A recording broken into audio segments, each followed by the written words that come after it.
Assalamualaikum warahmatullahi wabarakatuh. Salam dan bahagia. Perkenalkan, saya Muhyiddin SPDSD, Guru SD Negeri 2 Candiringgo, Kecamatan Raya, Kabupaten Kebumen. Kali ini saya ingin menyampaikan aksi nyata seri pelatihan menciptakan kelas Merdeka Belajar, topik Merdeka Belajar. Yang akan saya sampaikan adalah pemahaman tentang materi Merdeka Belajar. Dalam platform Merdeka Belajar, topik Merdeka Belajar ini, topiknya ada 3. Yang pertama, pemahaman gagasan dan prinsip pendidikan yang berdasarkan pemikiran Ki Hajar Dewantara.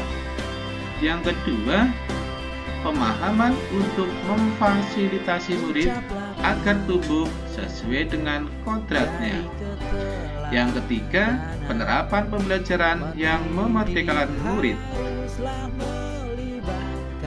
Pada pelatihan ini, modul yang sudah saya pelajari ada 5 modul. Modul 1, mengenali dan memahami diri sebagai pendidik. Modul 2, mendidik dan mengajar. Modul 3, mendampingi murid dengan utuh dan menyeluruh. Modul 4, mendidik dan melatih kecerdasan budi pekerti.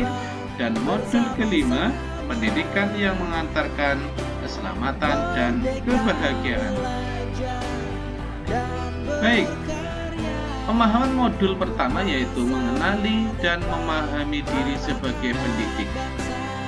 Kita harus memahami yang pertama bahwa ini memahami dan menghayati diri sebagai manusia yang merdeka untuk terus belajar. Yang kedua, menyelaraskan peran guru yang relevan dengan konteks murid dan zaman. Yang ketiga, bertutur kata lembut, mendengarkan pendapat, memotivasi untuk gemar dan senang belajar. Modul 2, mendidik dan mengajar. Ya, sudah saatnya pembelajaran saat ini kita tinggalkan sistem pengajaran zaman kolonial seperti 1. Meminta murid berdiri depan kelas saat lalai mengerjakan tugas. 2. Murid duduk rapi menghadap ke depan dengan kelas yang hening. 3. Melakukan perankingan berdasarkan nilai pengetahuan saja. Yang keempat, menyeragamkan tugas. 5. Memukul murid karena tidak mengerjakan tugas. Ini saatnya sudah kita tinggalkan ya. Yang ketiga, mendampingi murid secara utuh dan menyeluruh. Kita harus memahami tentang kodrat keadaan murid, yaitu kodrat alam dan kodrat zaman. Ya, sekarang alamnya sudah berubah, zamannya juga berubah. Tentu pendidikannya pun harus berubah. Ya. Kodrat alam ini berkaitan dengan sifat dan bentuk lingkungan di mana murid-murid kita berada atau tinggal. Yang kedua, kodrat zaman disesuaikan dengan isi dan irama di zaman anak itu tumbuh dan berkembang. Selanjutnya, modul mendampingi murid secara utuh dan menyeluruh. Kita kenal asas trikon ya, kontinu, konvergen, dan konsentris. Ya, saat ini ya, asas trikon dianggap dapat menjadi jawaban untuk pembelajaran yang berpihak pada murid. 1. Kontinu, maksudnya adalah pengembangan yang berkesinambungan yang dilakukan terus-menerus dengan perencanaan yang baik dan matang. 2. kedua, konvergen maksudnya adalah pengembangan yang dilakukan dapat mengambil dari berbagai sumber yang ada.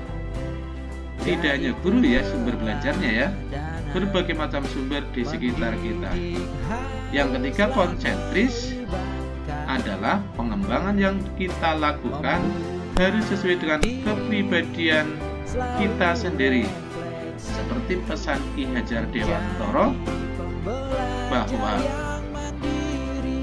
ya budaya dari luar negeri itu bagus, tapi tetap harus kita saring ya, kita ambil yang sesuai dengan kepribadian bangsa kita ya.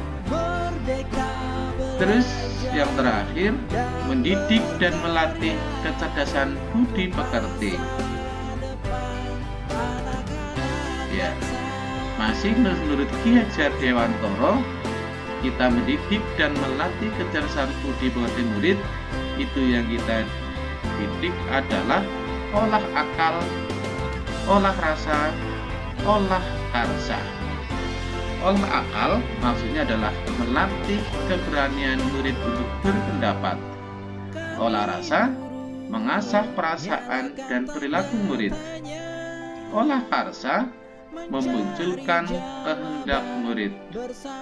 Yang keempat, dari ketiga olah akal, rasa, karsa ini diharapkan pendidikan yang kita lakukan dapat mempengaruhi intelijensia dan biologis murid.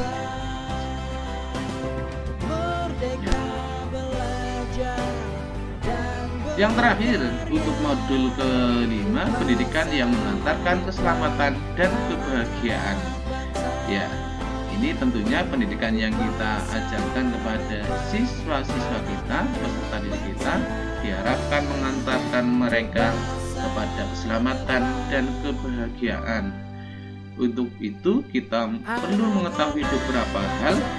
Yang pertama, pendidikan hanyalah sebagai tuntutan ya. Yang kedua, setiap murid memiliki kodrat kekuatan dan potensi yang berbeda-beda. Yang ketiga, pendidikan tidak dapat berkehendak atas kodrat kekuatan dan potensi murid. Yang keempat, menerapkan sistem Among dan semboyan Ki Hajar Dewantara. Yang kelima, menerapkan pembelajaran proyek serta digitalisasi pembelajaran. Ini ya sudah zamannya ya kita pembelajaran proyek dan zaman digital, maka kita juga harus pembelajaran yang menggunakan digital. Ya.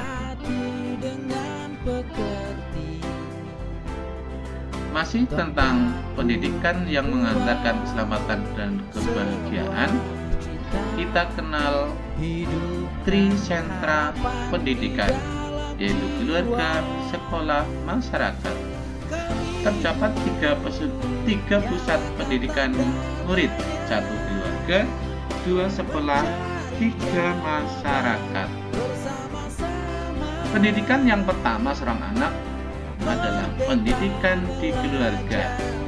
Pendidikan keluarga saat ini sangat berpengaruh pada tumbuh kembang anak, khususnya pendidikan agama. Sekolah adalah rumah kedua anak yang menyediakan pendidikan berbagai ilmu pengetahuan, keterampilan, budaya, dan budi pekerti. Yang ketiga, sentra pendidikan yang ketiga adalah masyarakat. Pendidikan di masyarakat sangat berpengaruh layaknya pendidikan di keluarga dan di sekolah, namun dalam skala yang lebih luas, yakni tentang bagaimana anak itu bergaul, berteman, tentunya bersosialisasi. Ya, demikian tadi Bapak Ibu guru hebat, pemahaman saya tentang pelatihan Merdeka Belajar. Terima kasih atas perhatiannya. Salam Merdeka Belajar, salam dan bahagia. Assalamualaikum warahmatullahi wabarakatuh.